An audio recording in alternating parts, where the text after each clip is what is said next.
Imagine you wake up one morning and you have this flash of this baby, a baby girl, and she's meant to be yours.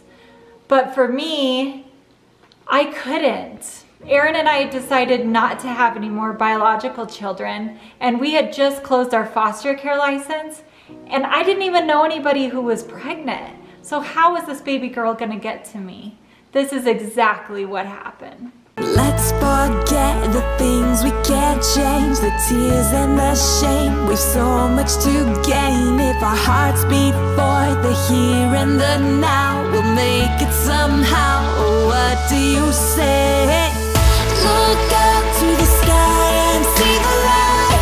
Feel the air in your lungs, it'll be alright. Every breath that you take means you're in the fight. Might take you higher.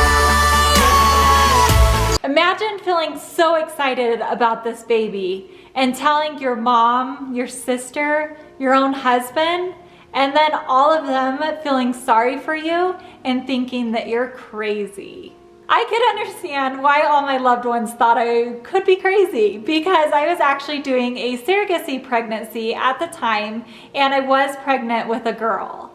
But the two had nothing to do with each other, and I knew that, but my family didn't understand that. They thought it was just hormones and I was just wanting to have a baby. But I knew that this baby girl was coming, and I knew it had nothing to do with my surrogacy pregnancy. Fast forward 4 months, and I remember the exact moment, the exact time that this happened. I was actually walking into my niece Destiny's high school graduation, and the phone call came in. It was a baby girl that I knew was meant to be. So I had a former foster daughter living with me, and she had a sister living in Michigan. And her sister called her and said she was pregnant and that she needed help. As soon as my foster daughter hung up the phone call, I looked at her and I said, "It's a baby girl, isn't it?" And she said, "Yes, it is." Then all the fears start rushing in. Adoption sometimes can be a very scary thing. Is it gonna work out? Is it not? Are they gonna love me? Is this gonna be another failed adoption? Why is this feeling so familiar to me?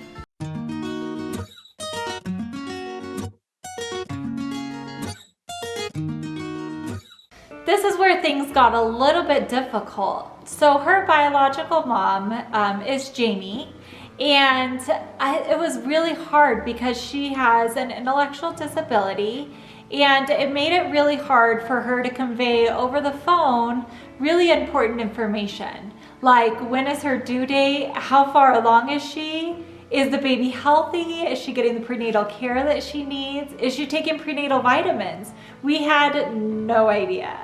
But you know how there's those things in life that just tend to just fall into place? Well, that's what started to happen. So, weird thing is, 2 weeks after that phone call, we had already planned a trip to Chicago for Aaron's grandma's 90th birthday party.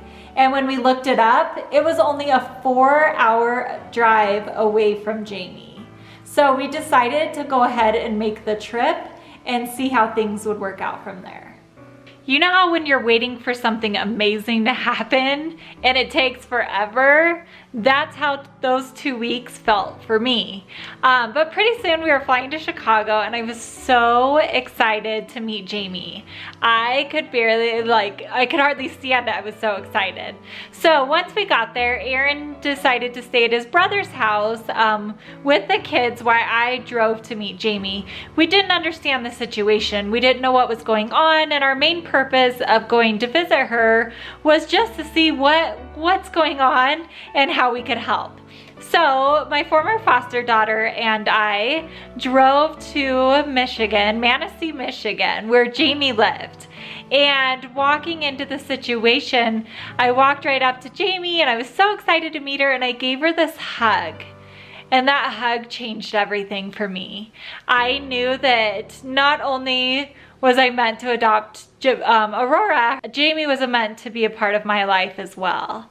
And I can't even describe the feeling, but I called Aaron right away and I said, hey, I need you to book an extra plane ticket. Jamie is coming back with us. And he was like, wait, what? What's going on? And we had kind of briefly talked about it. It was mentioned that we could bring her back with us, but we didn't know her and we didn't know the situation, so we didn't know that that was gonna work out that way, but we did. And Jamie was actually super excited. She packed her bags and we flew back to Arizona. As soon as we got back to Arizona, we made a doctor's appointment. And I remember getting in the car, I remember looking over at Jamie and seeing her beautiful smile and going into the ultrasound to see Aurora for the first time.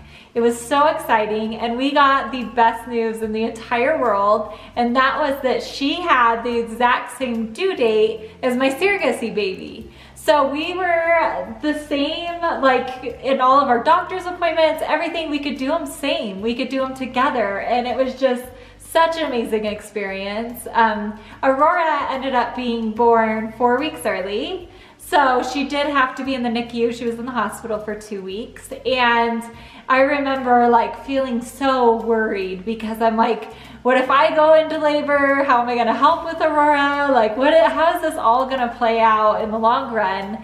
And it actually played out perfectly. I kept getting this overwhelming, like calming, peaceful feeling that it's just gonna all work out, and I need to stop overthinking it and trying to play out scenarios in my mind, because I tend to do that a lot. Like, well, what if it works out this way? And what if it turns out this way? And like going through all those things in your mind. But I just kept getting this like, okay, Crystal, calm down. Everything's gonna be okay. So I actually went to the hospital, and I remember feeding Aurora. I was there all day long, and I got home that night and my water broke and I went into labor. And the cool thing is Aurora all of a sudden started doing really good in the NICU. So the next day I was only in the hospital for 24 hours with the surrogacy baby, and Aurora and I got released from the hospital the same day, and we all got to come home together as a family, and it was like the most amazing thing. Wasn't it so crazy? It was such amazing. And she was such a beautiful baby, huh? Yeah. So cute. We thought everything would be smooth sailing from there, but unfortunately the hospital was worried about Jamie's intellectual disability, and they ended up calling DCS, which is the Department of Child Safety. So they came out and they assessed Jamie and decided that Aurora needed to be put into foster care.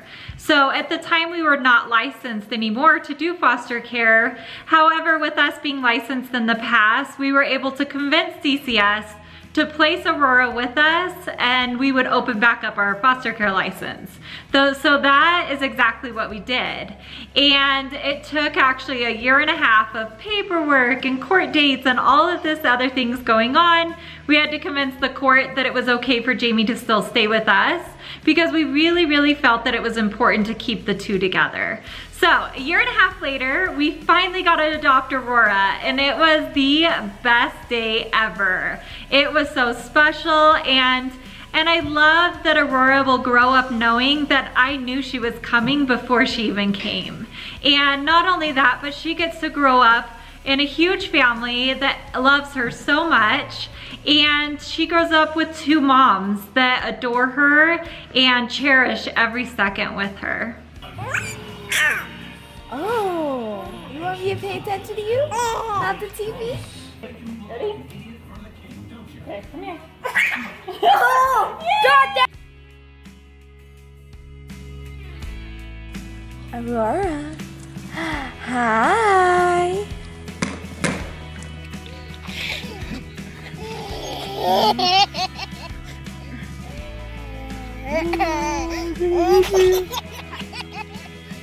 The hardest she's ever laughed.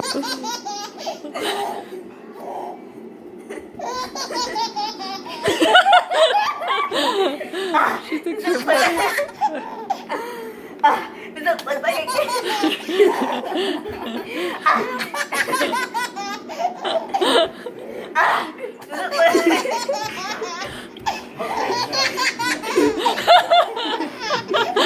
It's funny.